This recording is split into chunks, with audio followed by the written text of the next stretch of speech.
Okay, welcome back to another week of Tehillim. And we've been over here in Pei Vav in 86 for the last few weeks.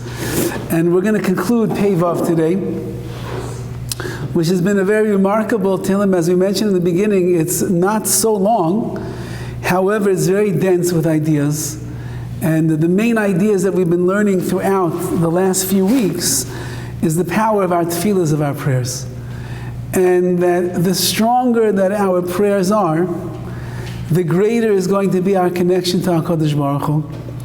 And the greater that our connection that we have to Hashem, so the greater are our prayers going to be. Because when you really believe that you're talking to the Ribbono Shel Olam, and you believe that Hashem is listening to you, and you see different signs along the way that Hashem actually is listening, and He cares, and He understands, and He's fulfilling even your wishes and your requests. So there's a very deep connection that one is able to create with Hashem through the power of our prayers. And as Rav Hirsch writes, that even when you don't get the answer that you're looking for, the mere fact that I know that HaKadosh Baruch Hu, the Master of the universe, has bent down His ear all the way to this world to listen to what I have to say, and He's with me every single step of the way, that already is something that is comforting. And I shouldn't expect that every single prayer that I'm going to utter is going to get the response that I'm asking for. But I do believe that HaKadosh Baruch Hu is listening to everything that I say. So I'd like to go now, if we look in 86, we're holding by Pasuk Yud Daled, number 14. And really the last few psukim of this Tehillim, they kind of go together. So we're going to read them, and then we'll go back and we'll explain. And he writes like this: Elokim, Hashem, Zaydim kamu alai, they are transgressors who rise up against me. Va'adas aritzim, you have a company of mighty ones, bikshu nafshi, they sought after my soul, v'lo samucha l'negdam, and have not set you before themselves. And this is really the troubles that Dovid HaMelech finds himself in all of his life. He is the prime servant of Hashem. As we're even going to see at the end over here, that's how he refers to himself. He doesn't look at himself as a king. He doesn't call himself a tzaddik. He doesn't call himself a Talmid Chacham, a very scholarly person. He looks at himself as being a servant of Hashem. And there are people that rise up against Dovid Melech in all generations, and they try to get him, and they're seeking his soul, and they don't have anything to do with HaKadosh Baruch Hu in their lives. And these are always the enemies of the Jewish people. The enemies of the Jewish people are those that try to void themselves of Hashem, and they try to overtake Klal Yisrael. And this, we're coming to Hanukkah. This is the story of Hanukkah. The Yevanim, the Greeks, if you think about it, they were the greatest nation in the world at that time. Powerful, more mighty than any other nation. They were conquering all of the lands that they came in contact with. And they decided that it was worth their while to stop off in Eretz Yisrael, the smallest of all countries and nations, the smallest amount of people, and they had to destroy Klal Yisrael. Now, what was bothering them? You're a superpower of the world. And everybody knows how mighty you are. They know your army is incredible. They know that your wisdom, your intellect, your philosophy, your sport, your art, culture, everything is incredible. Why do you care about a little tiny nation called Klal Yisrael, living in a small little tiny piece of land that you have to take a detour from all your conquest and go and destroy the Jewish people? And the answer the Maral gives is because as great as Yavan knew that they were, they understood that there's one nation that's greater than them. And that's Klal Yisrael. Because we have something that nobody else in the world has, and that is Torah. And once you have Torah, you have a connection to Hashem. And you have holiness, you have Kedusha, you have sanctity, you have the divine spirit, your Tselem Elokim, your godliness, it becomes something that has manifested itself in this world. And the Greeks knew they had nothing of that. And so they wanted beyond anything in the world to destroy the Jewish people, but not physically destroy us. They said, you can stay in your country, stay in your land, stay with your Beis HaMikdash, no problem. Just let's extract from you your Torah, let's extract from you your neshama, let's extract from you your kedusha, your holiness, let you become like us, which they wanted them to be assimilate completely into the Grecian way of life, and then we will prove that the Greeks are the most superior of all nations, because if we could take the godly people of Israel and make them like us, then it must be that all of our philosophy and our culture and our art and everything we have to offer is greater than even the Torah itself. The enemies that rise up against Dovid HaMelech, they're trying to pull out his soul and pull him away from what he wants to do, but he's not going to fall for any of that. Dovid HaMelech is the warrior of HaKadosh Baruch Hu. He has fought every single battle under the sun, and certainly whatever enemies are piling up against him right now, they're not going to get him. Li'ata Hashem kel rachum, but you HaKadosh Baruch Hu, and this is what Dovid HaMelech is saying. You are kel rachum. You are the God of mercy, v'chanun, and also benevolence. Erech apayim, you are slow to anger, v'rav chesed, you're full of kindness, v'emes, and truth. I have nothing to worry about, says Dovid HaMelech. It's true that the enemies are piling up against me and they're trying to overtake me and destroy me. But you're the God of mercy. You're the God of kindness. You're slow to anger. You're patient. You always come to my defense. I'm not worried, HaKadosh Baruch Hu. They can pile up and pile up and pile up and pile up, but I know that you're on my side. And this really, if you go back into the story of Hanukkah, and we always speak about the one amazing miracle of the oil, the one flask of oil that was only enough to last for one day, lasted for 8 days. But that wasn't the only miracle that was taking place. The battles that the Jews fought against the Greeks was a battle that was far beyond anything that any battle expert, any army expert would ever be able to understand. The Greek army was gigantic. The Jews at that time who were willing to fight against the Greeks were very small in number, and because they had Kel Rachum, they had the kind and benevolent and merciful God on their side, who's Rav Chesed, who does so much kindness and emes and truth, they were the ones that were victorious, and the Greeks themselves fell by the wayside. Penei Kelai, turn towards me. Penei Eli, turn towards me. V'chaneni, and endow me with your spirit. Tanu uzecha le'avdecha, give strength to your servant. V'yishir leben amasecha, and I want you to grant true being. Give salvation leben amasecha to the son of your maidservant. He's not calling himself Dovid HaMelech. He's not calling himself the leader of the generation. He says, HaKadosh Baruch Hu, how should you know me? And this is why you should save me, because I'm Ben Amasecha, I am the son of your maidservant, as we will see in the language of King David. That is the greatest praise that a person could possibly say. It's my essence and my lineage and who I am as a person is a servant of Hashem. And where did I learn that from? Ben Amasecha, my mother was also your servant, HaKadosh Baruch Hu. It's in my blood, it's in my DNA. Asayimi ois l'toiva, I want you to make for me a good sign. V'yiru Sinai, and I want my enemies to see. V'yevoishu, and they should be disappointed. Ki anta Hashem azartani v'nichamtani. Look, HaKadosh Baruch Hu, you make a sign that shows that I am the one that you are favoring, that I am the one that you are taking care of. And even though they look mighty and they look powerful and they think that they are going to come and overtake me, when they will see that you made a sign to show how much you care about me and you love me, it will disappoint them, and they will get aggravated because they realize that you are the one who's helping and comforting me. And those are the last few psukim, the last few verses that we have over here in this Tehillim. I want to go back now with the Mefarshim, with the commentators, and see a little bit of what he has to say. So, if we look over here in the words of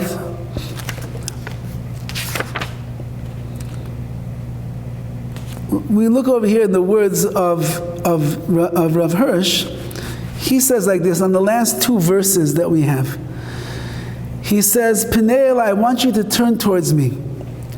And I want you to show ourselves, us, and the world that we are not forsaken. Grant us the spiritual blessing and the strength which we need in order to persevere in your service. It is not easy to be a constant servant of Hashem.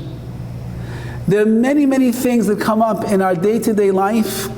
There are many challenges and struggles that a person must go through that weaken our fabric of our emunah, that weaken our enthusiasm to serve Hashem, that take away from the excitement that we have for Torah and for mitzvahs. That's a given. And Dovid HaMelech is acknowledging this reality. And therefore he's saying, HaKadosh Baruch Hu, Pnei Elai, you turn towards me, V'chaneni tanoz uzacha, and I want you to give me strength. Because I know that in order to overcome the enemies, in order to be able to win the battles, in order to stay strong and dedicated in the path, I need to make sure that I am spiritually strong as well. When a person goes through a difficult time, is there normal inclination to get closer to Hashem or to get farther away from Hashem? When HaKadosh Baruch Hu does something in your life that you feel is unjust, do you embrace HaKadosh Baruch Hu or do you pull yourself farther away from Hashem? What does a person do? Dovid HaMelech says that life is not going to be easy. There's going to be a lot of ups and downs. I know that, HaKadosh Baruch Hu. And therefore, I want you to show that we are not forsaken. Because sometimes it feels like that. Sometimes it feels like HaKadosh Baruch Hu just left us on our own. But if you'll mechazik me, you'll strengthen me. And you'll give me the power to be able to persevere in your service, Hashem, I'll know then that you are together with me. We just had a class before this, 10 men that are just getting excited about Yiddishkeit for the first time maybe in their lives. We just taught them how to put on tefillin, talis. We spoke about these ideas. And I started off the whole class by telling them the following story. There was a old age home, I believe it's in Silver Spring, Maryland, and there was a young man that was kind of like the chaplain. He was in charge of making sure that there was minyanim that would take place over there, people that wanted to pray, they always had a place to go. There was one room that was used as the shul, and when they wanted to assemble for a minyan, this young man, let's call him Mordechai, he was in charge of getting everything together. And he would go around the different rooms and he would speak with the patients and sing to them and tell them Divrei Torah. Very nice fellow. There was one man, Mr. Rosenberg, that whenever he would come and ask him, could you please help us make the minyan, he would always say, get out of my room, leave me alone. A grumpy, cranky old man. And so every time they needed a 9th man, a 10th man, he would come and knock on Mr. Rosenberg's door and he said, I told you, leave me alone, I don't want to be part of your minyan. So one day, this young man walks in, he says, Mr. Rosenberg, he says, why do you fight so much? There's people that want to pray with the minyan. You're a part of this group over here. Why wouldn't you come? He says, a God that did what he did to me, you think I'm going to go and pray to him? And he says, when I was a bar mitzvah boy, which was the happiest day of my life, he said, and I put on my tefillin for the very first time, and I'm standing there in shul together with my father. At that moment, the Nazis stormed into the shul. They took my father away from me in front of my very own eyes, and I never ever saw him again. He said, that's the kind of God that I'm going to believe in? That's the God that I'm going to pray to? Who took my father away on the day of my bar mitzvah, the happiest day of my life? Never. I'll never pray to that God again. Now leave me alone. Shaken up, he heard that the man was in a lot of pain, and he decided to leave him alone for a long time. One day, one of the other people who lived in this old age home had a yortzeit, and they had to say Kaddish for their own father. And they're trying to pull together a minyan, and they're holding by 9. Now you need 10. So Mordechai is looking around, could he find a 10th man? He can't find anybody. He says, you know what, let me try Mr. Rosenberg one last time. He comes in the room. Mr. Rosenberg? Yeah. Mr. Rosenberg, what do you want? He said, there's a Yid, he has yortzeit today. We have 9 people for the minyan. He said, I just need one more. He said, I told you never come and bother me again. He said, I'm so sorry. He just has to say your side for his father. He says, maybe you could help us just this one time? And suddenly Mr. Rosenberg says, and if I come this one time, you'll leave me alone forever? Forever. I'll never bother you again, Mr. Rosenberg. Please. You promise me? I promise you. I promise. Okay, you can take me. And as he's wheeling him out of the room, Mr. Rosenberg says, down that drawer over there, bring me my tefillin. And he opens up the drawer and he pulls out an ancient bag of tefillin from his bar mitzvah. They come to the room where everybody is ready to daven, and Mordechai helps this old man, Mr. Rosenberg, put on his tefillin. And the minute that the tefillin begin wrapping around his arm, Mr. Rosenberg begins crying like a baby. And the whole davening, Mr. Rosenberg is crying and crying and crying, and he's rubbing the tefillin. He keeps saying, Tati, Tati, my father, Tati, Tati. At the end of davening, everybody leaves, and this man is still there, stroking his tefillin, saying, Tati. And Mordechai walks over and he says, Mr. Rosenberg, are you okay? And he said, it's the first time in years that I feel close and connected to my father. And he looks at him and he says, Mordechai, you make sure that you bring me here every day to put on my tefillin. And sure enough, the next day, and the next day, and it goes on like this for the next several months. And every day he puts it on, and he's feeling so good and so connected, not just to his Tati, but to HaKadosh Baruch Hu. Mordechai comes in one day to the old age home and he knocks on the door of Mr. Rosenberg, and the door opens and there's nobody there. He says, Mr. Rosenberg, are you here? Nobody's there. He goes looking around to the nurse, where's Mr. Rosenberg? Oh, you didn't hear? I'm so sorry. Last night in the middle of the night, we rushed him to the hospital and he passed away earlier this morning. I'm so sorry. Oy vey, says Mordechai, do you have a number for his children? You have a number? I want to call them to wish condolences. They get him the number of his children. And he calls and the daughter answers the phone.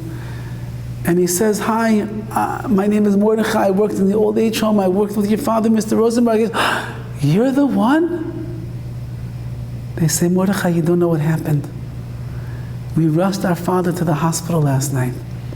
And he's lying in the bed and he was so agitated. He said, Ta, what's the matter? What's the matter? He says, my tefillin, I need my tefillin.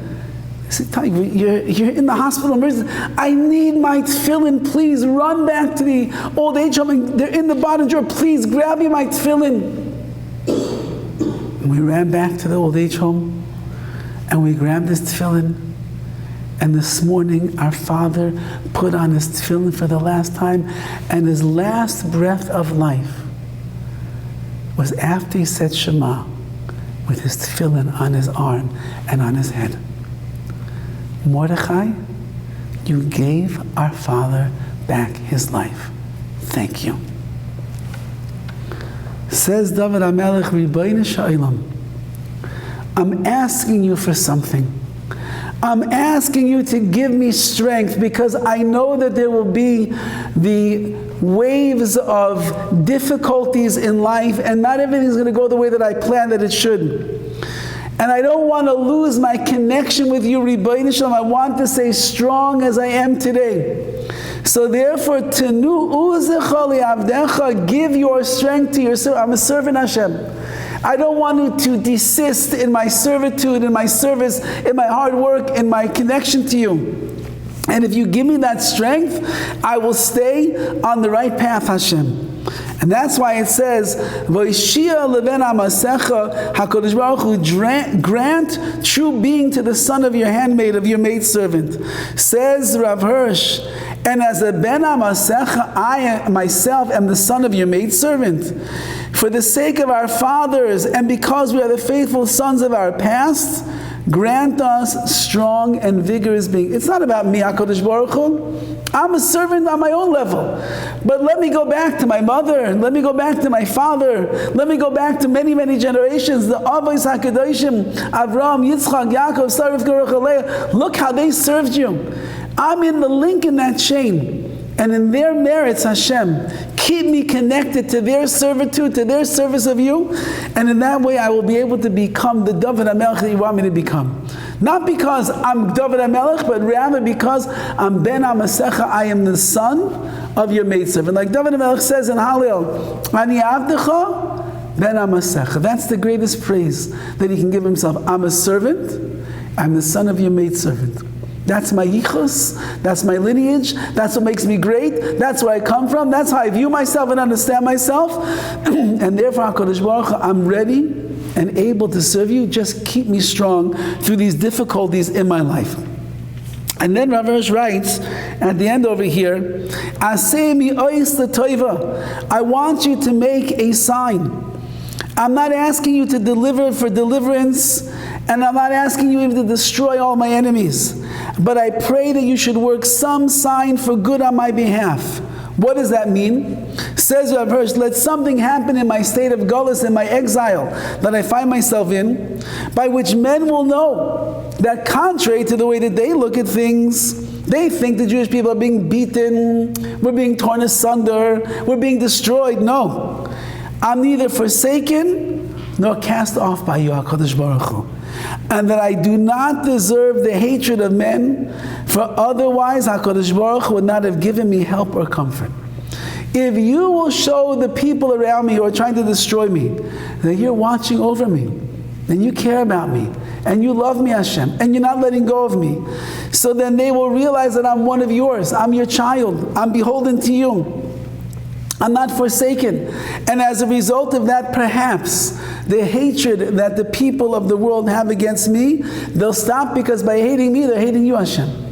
If you are the one that is holding me up, you're the one that is standing me tall, you're the one that is making sure that I don't fall into the oblivion, and therefore you keep showing me these signs and wonders along the way that you are with me, so then the enemies that I have lurking around me all of the time, they will leave me alone as well. And a person has to look in their life, even in the dark times, even in the difficult times, even when things don't seem to be working out the way that they want them to, a person has to look for the light that HaKadosh Baruch Hu shines on them from His countenance, and they have to see that they are not forsaken, and they have not been cast off, and that HaKadosh Baruch Hu truly loves us, and He cares about us. And if you can see those simanim, you can see those signs, you can see how everything just works out. I know when my mother-in-law, Aliyah Shalom, when she passed away, it was very, very difficult for our family, but the way that HaKadosh Baruch Hu brought about everything at the end. My mother-in-law was at the end of her life, she was on something called the BiPAP machine. She wasn't breathing on her own. She wasn't on a ventilator. She was on a machine that covers her face, a big mask, and is blowing oxygen into her so she could breathe. That's the only way she was able to breathe. For 2 or 3 days, the mask was on her face almost 24 hours a day. They would take it off for just a few moments just to clean and replace it, and then they put it right back on. She did not speak to us for 2 or 3 days. And we realized that we don't have much time left. And they told us that they're going to remove the mask, they're going to clean her up, and they said if you want to talk to her when the mask is off, you can talk to her. Now her eyes were closed, she wasn't talking, she was in another world already. Suddenly they take off the mask, and her eyes open up. And she's looking around, and we start calling out, Ima, Ima, do you hear us? And she's looking, she's looking. Now we had not yet said vidui with my mother-in-law. So my wife said, go quick, please say vidui. So I walked over to my mother-in-law, and right in front of her, I said, Ima, do you hear me? She's looking at me. I said, Ima, we're going to say vidui together. And I was able to say the entire vidui. My mother-in-law was fully conscious of everything that was going on. Whatever she was able to move her lips, the little bit that she did, and aware and answer amen, she did. I finished saying vidui, literally finished saying vidui. She closed her eyes and never opened her eyes again. She lived for another 24 hours or so, but there was no more contact. It was a chesed from Hashem. In that moment that was so dark, And it was so mysterious, and it was so painful for the entire family. Suddenly Hashem gives like a burst of hope, a burst, a ray of light, that she was zeicha to say vidui, to say her confessional at the very end, and she left this world in such a way. Says Dovid HaMelech, I'm not asking you for salvation.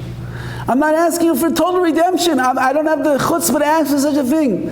But just show me simanim, show me signs, so that I should know that even though it's painful and difficult, I know that you don't abandon me. I know that, HaKadosh Baruch Hu.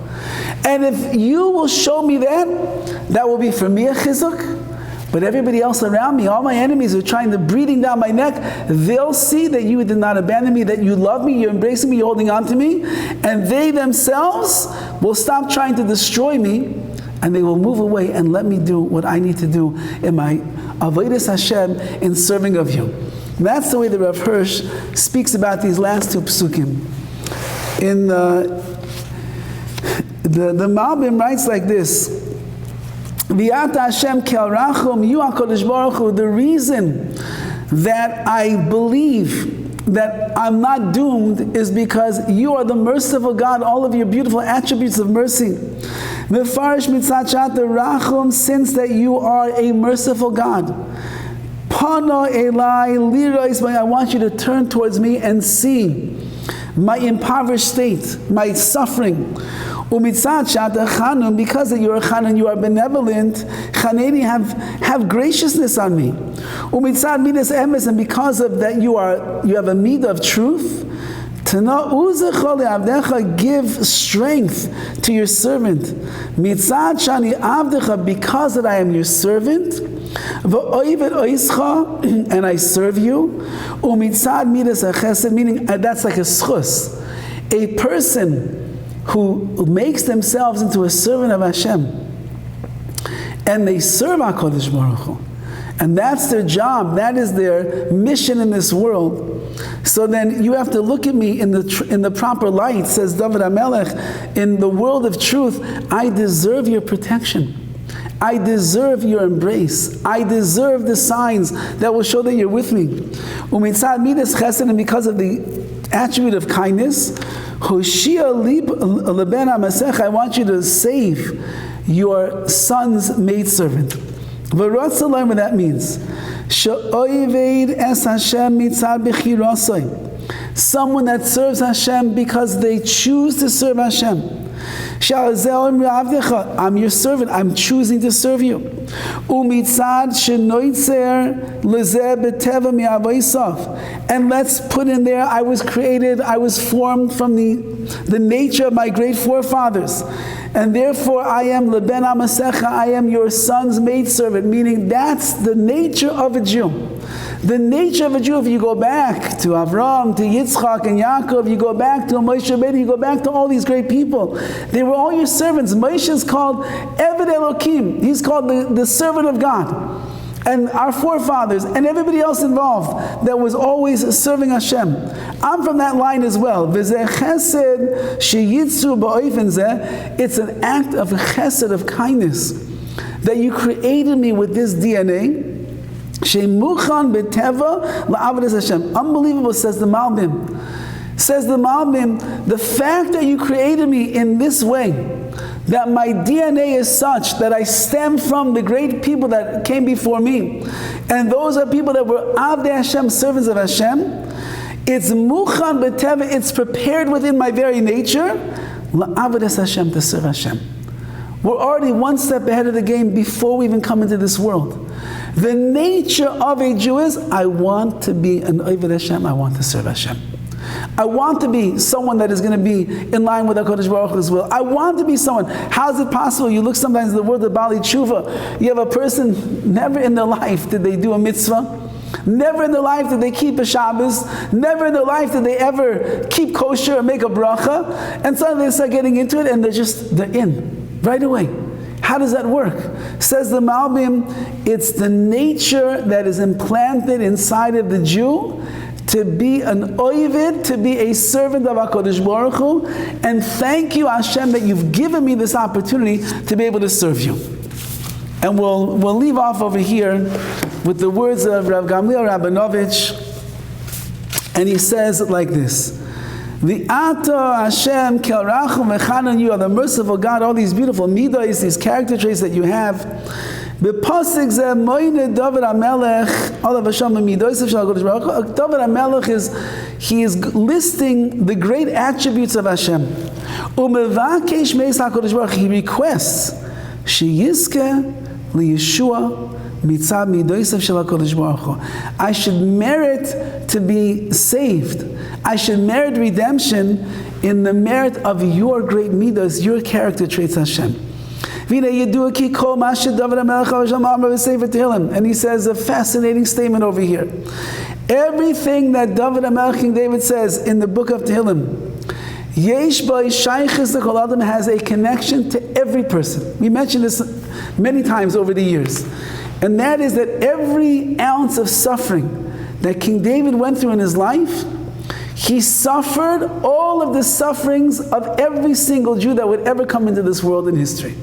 So whatever you're going through in your life, it's already in Tehillim, because Dovid HaMelech felt your pain. Now he's saying a similar idea. Everything that Dovid HaMelech says in Sefer Tehillim, Yesh Bo Shayches L'Kol Adam, has a connection to every single person. And therefore we learn every single person has the ability to cling to the character traits of Hashem. Like it says,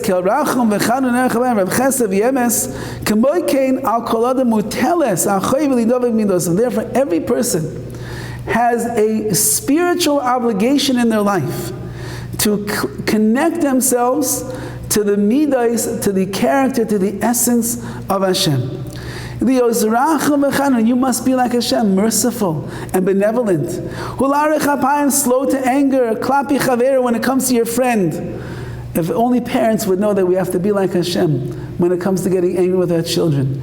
Parents often discipline their children when they feel under pressure and the anger is firing up inside of them and they lash out at their kids. You have to be like Hashem, slow to anger.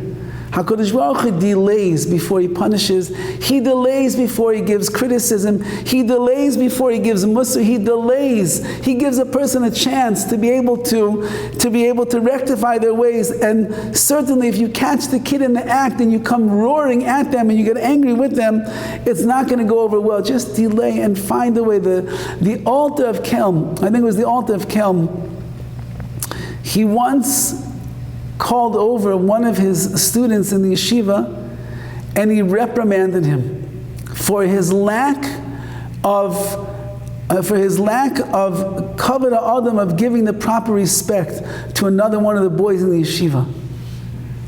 And this boy said, I mean, maybe I did, but what is the Rabbi talking about?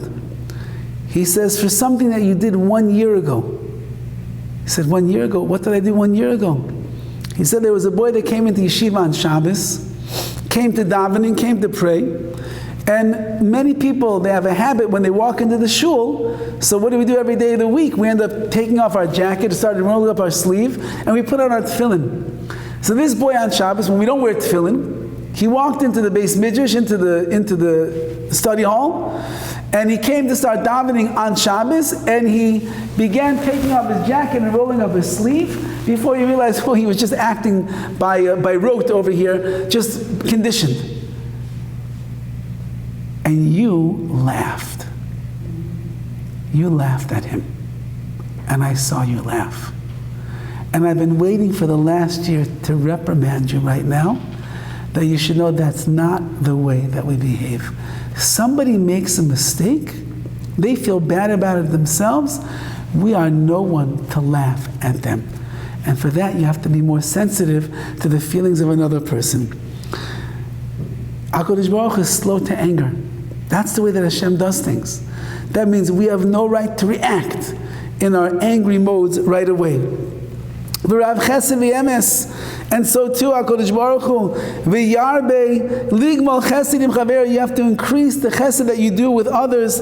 Even if your friend does terrible things to you, Don't let it bother you. But we're so great to Hashem all day long. Like Hashem is like, wow, you're like the poster child for the Jewish people. No. And still He gives us all day long chesed. All day long we breathe. All day long we eat. All day long we function. All day long we have a car. We have air conditioning. We have everything.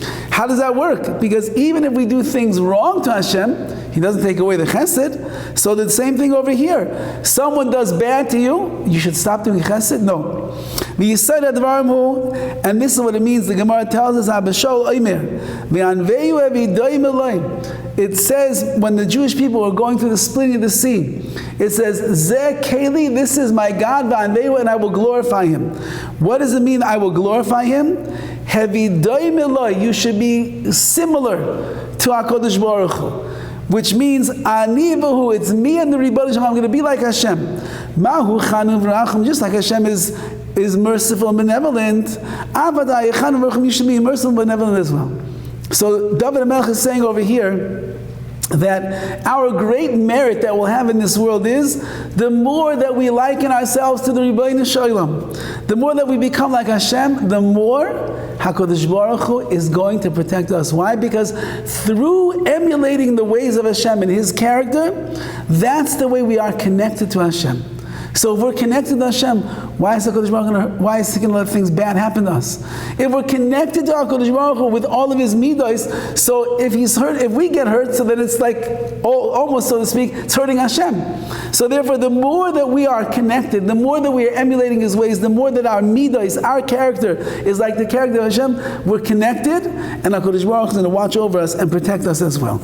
And lastly, he writes, please save the son of your maidservant. Yesh levoyer derech remes. We could explain this in the following way. David was asking Hashem, you should save your maidservant, the son of your maidservant. In the merit of this alone, you should save me. I don't look at myself like a king. I don't look at myself as the most powerful warrior that ever went out to battle. I'm not the biggest Talmid Chacham, the greatest tzaddik of the generation. I have shiftless. I'm very lowly of spirit. The only way that I look at myself, says King David, is I'm the son of your maidservant. That's not a very glorious title to have. That's not a very prestigious position to have in this world. The son of your maidservant. I'm King David. I don't rely upon my monarchy.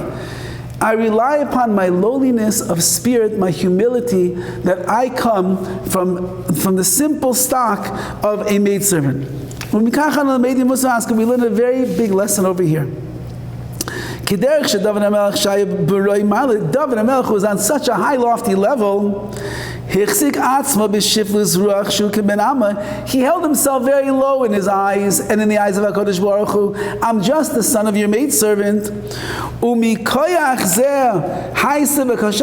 in the merit of that, he asked, save me, Hashem. I don't rely upon my greatness, my prestige, my honor, my glory, my might, my strength, my wisdom, my money, nothing. I rely on the fact that I have the greatest lineage in the world. I am the son of your maidservant. Kamo Cain, so too. Anyone who's the higher up the person is, they should look at themselves as a very lowly person. Since they carry themselves in that humble way, that will make you worthy of having salvation. The greater that a person is, the more humble they're supposed to be. Because the greater that I become, the more I have to recognize Hashem is the one that's given me all of that. He gave me the talent, He gave me the skill, He gave me the brains, He gave me the money, He gave me the prestige, He gave me the position, He gave me everything. Me? What did I do myself? Dovid HaMelech was the king. He was the one son that Yishai thought was the worst of all of his children, and he ends up becoming the king of all of Klal Yisrael. It's me, says Dovid HaMelech. That's only min hashamayim, that's from HaKadosh Baruch Hu. And I was a simple person. I was a shepherd. I was out in the fields communing with HaKadosh Baruch Hu, davening and saying Tehillim all day long. In the merit of trying to be compassionate and being like Hashem, in the merit of recognizing the humility, the humble place where I come from, that's why I got what I got.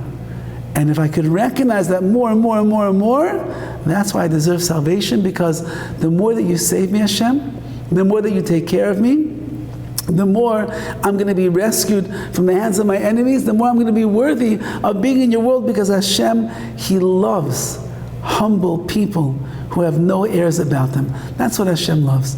You know, one of the great tzaddikim of our generation, which we no longer have amongst us, Rav Chaim Kanievsky.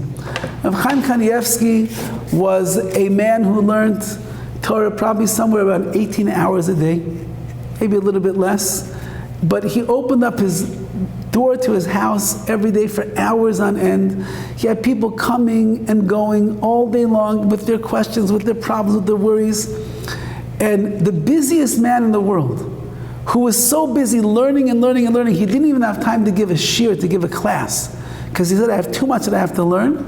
When a person would come in with their broken spirit and all their troubles, suddenly he had all the time in the world to be able to talk to them. And somebody asked him one time, Chaim, we asked you to give a shiur, you can't even give a shiur that takes you 2 minutes to prepare.